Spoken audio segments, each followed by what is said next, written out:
Once again welcome back to KC's classes. KC's ക്ലാസ്സസിന്റെ മറ്റൊരു എപ്പിസോഡിലേക്ക് എല്ലാവർക്കും സ്വാഗതം. This is Kiran CS. Calicut university BCom first semester എക്സാംസിലെ നെക്സ്റ്റ് നടക്കാൻ പോകുന്നത് ഏറ്റവും ഇമ്പോർട്ടൻ്റ് ആയിട്ടുള്ള തിയറി സബ്ജക്റ്റ് ആണ് മാനേജറിയൽ എക്കണോമിക്സ്. ഈ ഒരു പേപ്പറിൽ ഉറപ്പായും പ്രതീക്ഷിക്കുന്ന പാർട്ട് എയിലുള്ള 2 മാർക്സിന്റെ ചോദ്യങ്ങളാണ് ഈ ഒരു വീഡിയോയിൽ ഇൻക്ലൂഡ് ചെയ്തിട്ടുള്ളത്. വീഡിയോയിലോട്ട് പോണേക്കാൾ മുമ്പ് പറയാനുള്ളത്, നമ്മുടെ സ്ഥാപനം കാലിക്കറ്റ് യൂണിവേഴ്സിറ്റി BCom BBA എല്ലാ സെമസ്റ്ററിലെയും ക്ലാസ്സസ് പ്രൊവൈഡ് ചെയ്യുന്നുണ്ട്. നമ്മുടെ ആപ്പിലൂടെയാണ് ക്ലാസ്സസ് അവൈലബിൾ ആവുക. റെക്കോർഡ് ക്ലാസ്സസ് ഉള്ളത് കൊണ്ട് തന്നെ എപ്പോൾ വേണമെങ്കിലും പഠിച്ച് ഡൗട്ടുള്ളത് ചോദിക്കാനുള്ള അവസരം ഉണ്ടെന്നുള്ളതാണ്. ഇതുവരെയുള്ള നമ്മുടെ റിസൾട്ട്സ് ഒക്കെ സൂപ്പർ റിസൾട്ട്സ് ആണ് കേട്ടോ. സോ നമ്മുടെ ക്ലാസ്സിൽ ജോയിൻ ചെയ്ത് പഠിച്ച് നല്ല മാർക്ക് മേടിക്കാൻ താല്പര്യമുള്ള സ്റ്റുഡൻസിന് ഡിസ്ക്രിപ്ഷൻ ബോക്സിലുള്ള എൻ്റെ വാട്സപ്പ് നമ്പറിൽ കോൺടാക്ട് ചെയ്യാം, ക്ലാസ്സസ് ആക്സസ് ചെയ്യാം. ഓക്കെ, സോ നമുക്ക് എന്തെങ്കിലും വീഡിയോയിലോട്ട് കിടക്കാം. എന്നാ പിടിച്ചോ. നമ്മൾ പ്രതീക്ഷിക്കുന്ന ആദ്യത്തെ ചോദ്യം ഇതാണ്.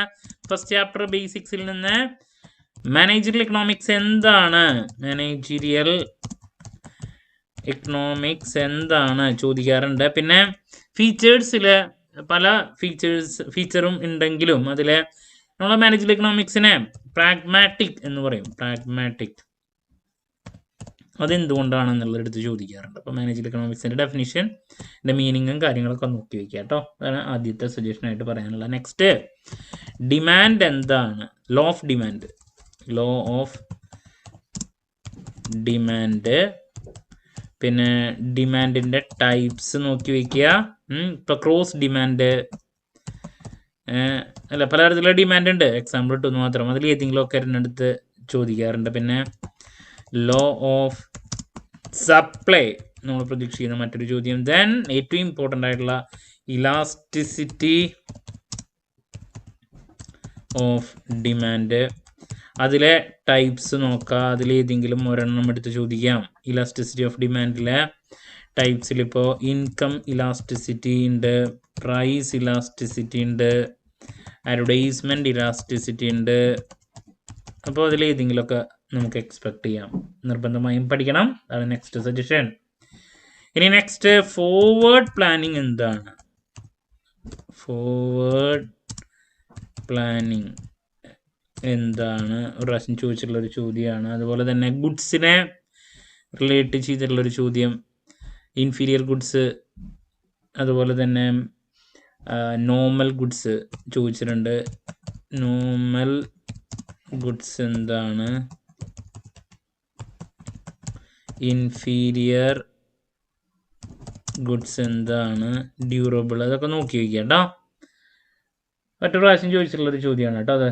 ഇനി നെക്സ്റ്റ്, കൺസ്യൂമർ ഇക്വിലിബ്രിയം എന്താണ്. കൺസ്യൂമർ ഇക്വിലിബ്രിയം എന്താണ്. അതുപോലെ തന്നെ പ്രൊഡ്യൂസർ ഇക്വിലിബ്രിയം എന്താണ്. ഇപ്പോൾ കൺസ്യൂമർ ഇക്വിലിബ്രിയം നോക്കാം, അതുപോലെ തന്നെ പ്രൊഡ്യൂസർ ഇക്വിലിബ്രിയം നോക്കാം, നമുക്ക് എക്സ്പെക്ട് ചെയ്യാം. ഇനി നെക്സ്റ്റ്, പോവേർട്ടി എന്താണ്. പോവേർട്ടിയുടെ കോസസ് പ്രതീക്ഷിക്കാം. അതുപോലെ തന്നെ നെക്സ്റ്റ്, അൺഎംപ്ലോയ്മെൻറ്റ് എന്താണ്. അൺഎംപ്ലോയ്മെൻറ്റ് എന്താണ്. അണ്ടർ എംപ്ലോയ്മെൻറ്റ് എന്താണ്. അണ്ടർ എംപ്ലോയ്മെൻറ്റ് എന്താണ് നോക്കണം. ഇനി മാർക്കറ്റ് സ്ട്രക്ചറിൽ ഏതെങ്കിലും ഒരെണ്ണം, പെർഫെക്റ്റ് കോമ്പറ്റീഷൻ, ഇതിലേതെങ്കിലും ഒരെണ്ണം എല്ലാ പ്രാവശ്യവും ചോദിക്കുന്നതാണ് കേട്ടോ. അതുപോലെ തന്നെ മൊണോപ്പൊളി,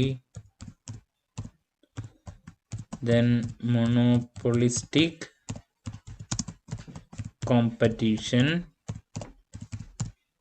then oligopoly. അതിൽ ആ കിങ്ഡ് ഡിമാൻഡ് കർവ് എടുത്ത് ചോദിക്കാറുണ്ട്. പിന്നെ കിങ്ഡ് ഡിമാൻഡ് കർവ്, അതുപോലെ തന്നെ ഡ്യുവോപ്പൊളി.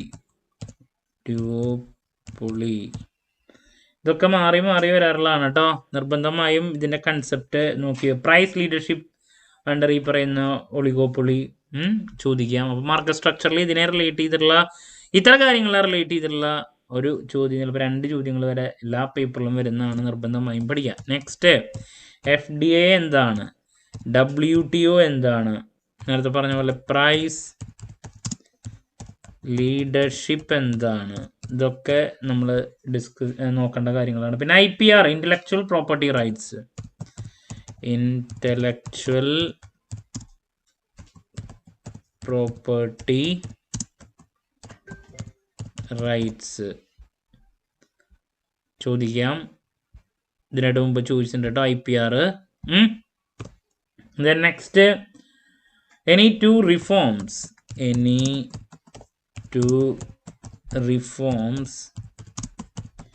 introduced in Indian economy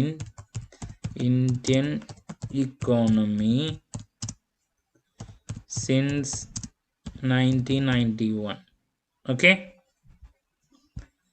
so ഇതാണ് മറ്റൊരു suggestion. Moving to next question, വളരെ ഇമ്പോർട്ടൻ്റ് ആയിട്ടുള്ള ചോദ്യം. ഇൻഡിഫറൻസ് കർവ് എന്താണ്, അതുപോലെ തന്നെ കാർഡിനൽ അനാലിസിസ് എന്താണ്, കാർഡിനൽ അനാലിസിസ് എന്താണ് ചോദിക്കാറുള്ളതാണ്. ദെൻ നെക്സ്റ്റ് നേരത്തെ പറയാൻ വിട്ടുപോയ ചോദ്യം, ഇൻഫ്ലേഷൻ എന്താണ്, ഡിമോണിറ്റൈസേഷൻ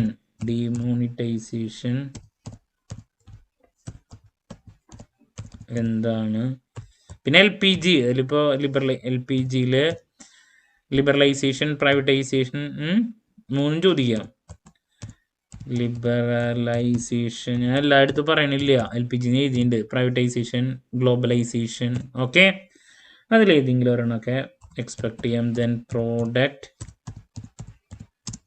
ഡിഫറൻഷിയേഷൻ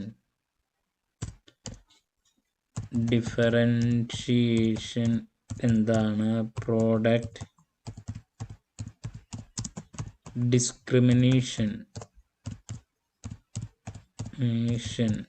എന്താണ്, അത് മറ്റൊരു ചോദ്യം. ദെൻ ഇക്വി മാർജിനൽ പ്രിൻസിപ്പിൾ എന്താണ്,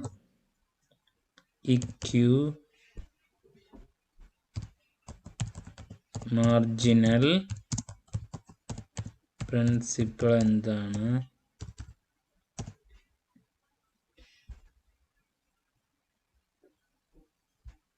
മറ്റൊരു question. Then next, law of diminishing marginal utility, repeat question ആണ് കേട്ടോ. ദെൻ നെക്സ്റ്റ്, കേരള ഇക്കോണമിയുടെ ഫീച്ചേഴ്സ് ഏതെങ്കിലും രണ്ടെണ്ണം. Economy features. ദെൻ നെക്സ്റ്റ് നമുക്ക് പ്രതീക്ഷിക്കാം, കൺസ്യൂമർ സർപ്ലസ് എന്താണ്,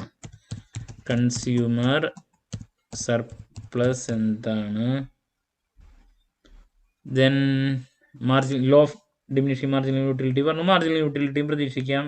പ്രൈസ് ഡിസ്ക്രിമിനേഷൻ പറഞ്ഞു. ദെൻ ഒരു സജഷൻ കൂടി നൽകാം, ഷട്ട് ഡൗൺ പോയിന്റ് എന്താണ്. അപ്പോൾ നമ്മൾ 2 മാർക്സിൻ്റെ ഏറ്റവും കൂടുതൽ റിപ്പീറ്റ് ആയിട്ട് കണ്ടുവന്നിട്ടുള്ള കുറച്ച് ചോദ്യങ്ങളുടെ സജഷൻസ് ആണ് ഇവിടെ പറഞ്ഞിട്ടുള്ളത്. ഇതിൽ നിന്ന് എന്തായാലും നിങ്ങൾക്ക് 15 ചോദ്യങ്ങളിൽ മെജോറിറ്റി ലഭിക്കുന്നതായിരിക്കും. സോ മാനേജറൽ എക്കണോമിക്സ്, അതിൻ്റെ features, law of demand, types നോക്കുക, ലോ ഓഫ് സപ്ലൈ, ഇലാസ്റ്റിസിറ്റി, അതിൻ്റെ ടൈപ്സ് നോക്കുക, ഫോർവേഡ് പ്ലാനിങ്, ഗുഡ്സിലെ different types, consumer equilibrium, producer equilibrium, poverty, unemployment, പിന്നെ മാർക്കറ്റ് സ്ട്രക്ചർ അല്ലാതെ നോക്കുക, പെർഫെക്റ്റ് കോമ്പറ്റീഷൻ, മൊണോപ്പൊളിസ്റ്റിക്, ഒളിഗോപ്പൊളി, അതിന് kinked demand curve, duopoly, FDA, WTO, price leadership, IPR, then 2 reforms, പിന്നെ indifference curve, cardinal analysis, inflation, demonetisation, LPG, product differentiation, product discrimination, equity marginal principle, law of diminishing marginal utility, Kerala എക്കണോമിയുടെ features, consumer surplus, shut down point. അപ്പോൾ ഇതൊക്കെയാണ് നമ്മൾ പ്രതീക്ഷിക്കുന്ന ചോദ്യങ്ങൾ കേട്ടോ. Clarity കിട്ടിയെന്ന് പ്രതീക്ഷിക്കുന്നു. എന്ത് ഡൗട്ട് ഉണ്ടെങ്കിലും കമൻറ്റ് ചെയ്യാനുള്ള മറുപടി ഞാൻ വീഡിയോസിലൂടെ നൽകുന്നതായിരിക്കും. മറ്റൊരു വീഡിയോയുമായി വീണ്ടും കാണാമെന്നുള്ള പ്രതീക്ഷയോടെ നിർത്തുന്നു. This is Kiran CS signing off. Have a nice day. Thank U.